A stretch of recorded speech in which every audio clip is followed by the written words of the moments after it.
Two things actually. Just one is more of a suggestion.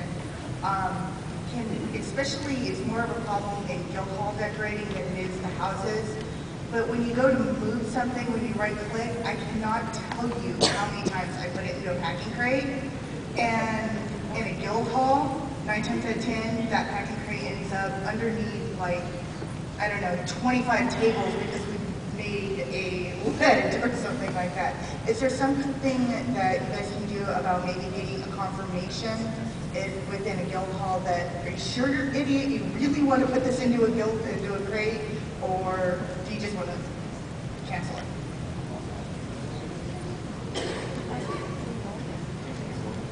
We'll take a look at it. Yeah, I mean, those pop-up confirmation windows can be kind of annoying sometimes too, especially if you want to do that. I understand that. Yeah, like I said, so it's more a problem in the guild halls than it is in a house. Right, yeah, that's a valid concern. So we'll look at it and see if we can come up with some solution that's maybe better than the confirmation. Maybe we can rearrange the order or something like that. But we'll make a note that that's a problem and see if it's something we can look into. Awesome sauce. Second thing is I know a long time ago, you guys were dealing with woodworkers having to craft only like 5 or 10 arrows at a time. Provisioner, lots of provisioners in our guild, only 2 at a time. Yeah. It's so frustrating. I mean, even if it's just 6 or 10, I mean, we aren't asking for 100 stack at a time. I mean, we understand, stack is only 20 at a time, no problem. But even if it's like 2 crafts to get a stack, that would be awesome. Like someone said, 5 at a time would be cool too. Sure. And that's not quite as simple a question as it immediately sounds. I mean, the woodworkers make 100 arrows at a time, but a ranger can easily use 100 arrows in an hour, whereas one food would last you 5 hours. So it's not quite equivalent. I'm a little concerned at making every provision a recipe make more than it currently does, because the cost of food on the broker is generally already pretty close to the actual cost price, and I'm worried that it would lead to basically provisioners having no market. What we did do is add a stack of heirloom food that you could make so that you can provide all your alts with as much as you need, and that's definitely something that I plan to look at again in the future and maybe add some stats to it this time. But making every provision a recipe do a stack or even a few more at a time, I'm a little worried about the impact it will have. So that's something that we are looking at very cautiously. Okay, what about just doubling that to like 4? It's something that we're discussing. I definitely wouldn't want to make that change though, and then have all the provisioners find that they can't sell anything because the market is flooded. So it's definitely something that has to be balanced very carefully. So we look at it as filling our guild bank. Right, I mean, you're filling your guild bank, and I totally understand that, but there will also be people who are doing it just to sell, and it would have an impact on the people who are selling things. So, yeah, we need to discuss that in more depth before we decide on any big changes. Thank you. I promise not to talk Oh, Martin, sorry. Thanks. I promise not to make any silly statements about alchemists being overpowered or carpenters being underpowered or anything like that. Because I hear that all the time in the adventurers class, which goes to this. The adventurers have a really good stats window to bring up. I was wondering if they could have a trade skills or crafting stats for like our harvesting, so we can see what our current stats are. Because I haven't seen anything like that, and I think that would be kind of helpful to, what is my harvesting at right now? My carbonated. Is there a UI? Oh, okay, cool. Thanks. Some of it you can see in your skills list, but things like your progress and durability mods, I don't believe are shown at the moment. That's what I'm talking about. We could definitely talk with Greg and look into that. I know he's been making a lot of cool UI mods, and that's going to be an ongoing process, so we'll definitely be having that conversation going forward, I'm sure. And does having, like, say, plus 50 to when you're harvesting, does that actually increase rares? It does slightly. It's not a massive overpowered increase, but the higher your harvesting skill is, the higher chance you have of getting a rare slightly, yeah. That's it, thank you. Hi guys, thanks for your time today. 2 quick things. I know on the adorning they added the ability to convert our resources up.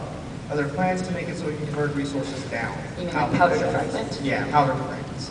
Yeah, I've heard that a few times. It is something that I'm thinking about. I haven't had time to actually put it on the schedule. I can't think of a reason why not to do that.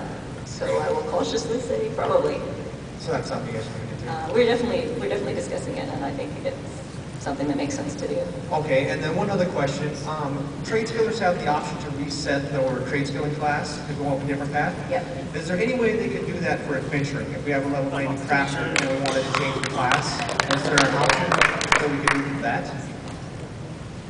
There isn't at the moment. That did come up in yesterday's Q&A panel, and it's something that we were going to take back and discuss. It's definitely not going to be a simple change, and it would impact all the adventure quests and things that you've done previously, so we'll need to look at it in a lot more detail before we can say yes, or we'll be discussing it. Okay, thank you.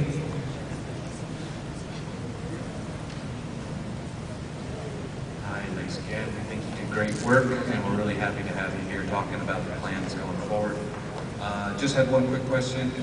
Love the harvest minions in the guild halls, and I was just wondering if anybody ever thought of maybe having harvest nodes as a guild hall amenity, so you can just get your skill ups when you have 2 accounts or even more accounts, and you're trying to level your alts.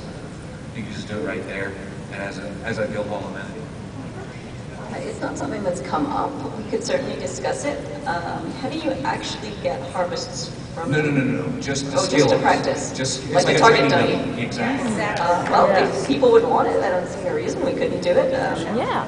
Certainly add it to the list next time we're adding things to guild halls. Yes. You guys still want to see those harvesting guys auto deposit into your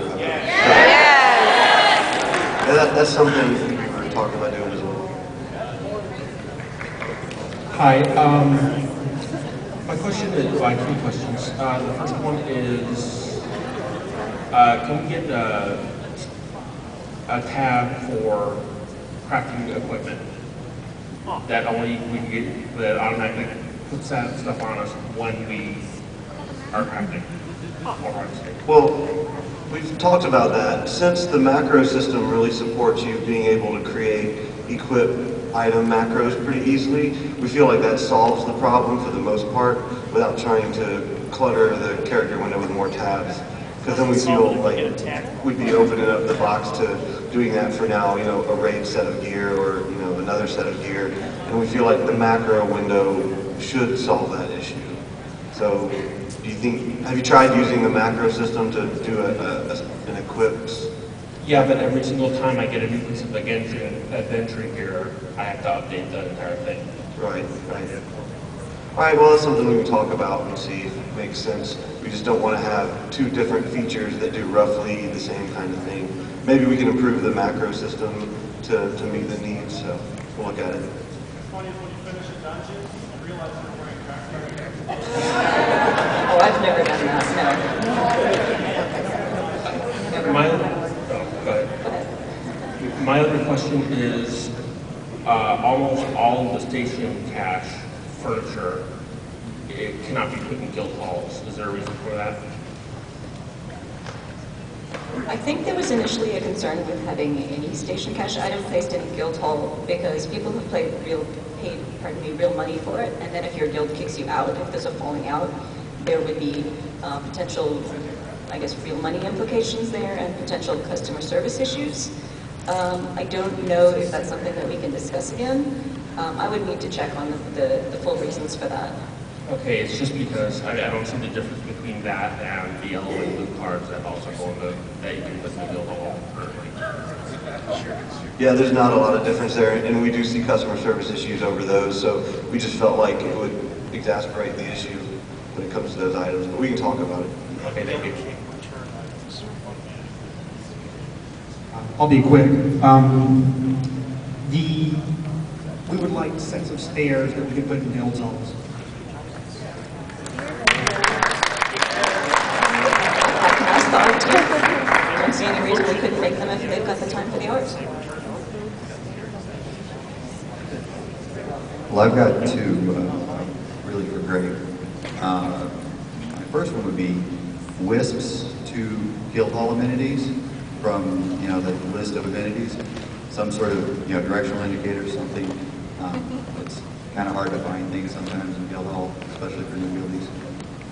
Actually, we should have that. If you open the waypoints tab, the waypoints window when you're in a guild hall, it should list a lot of amenities there.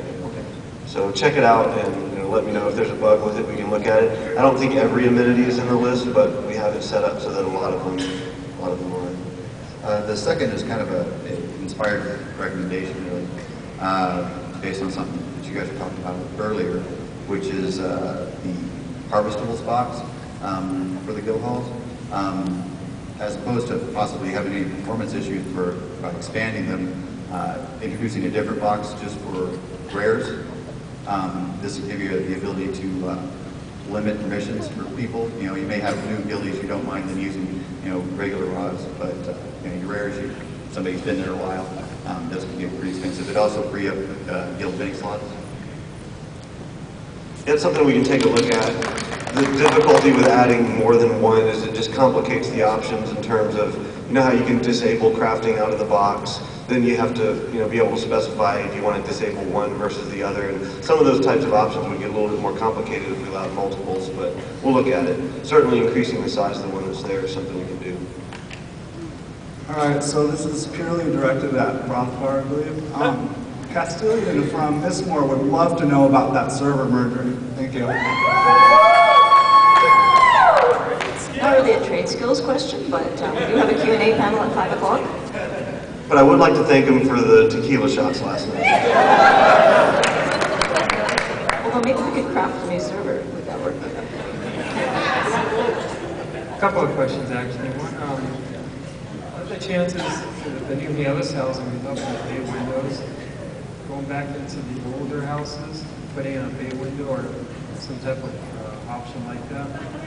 I know that Tim, our housing guy, our art director, is always looking at the old housing, and there are a number of changes that he wants to make, which, from what I've heard, will thrill all of you, but we don't know yet if they'll be possible, and we don't know yet if there'll be time, so unfortunately I can't tell you about them. But yeah, definitely all I can say is we are aware that that kind of thing would be very much wanted, and we definitely hope that we will be able to fit them in at some point. Another question is,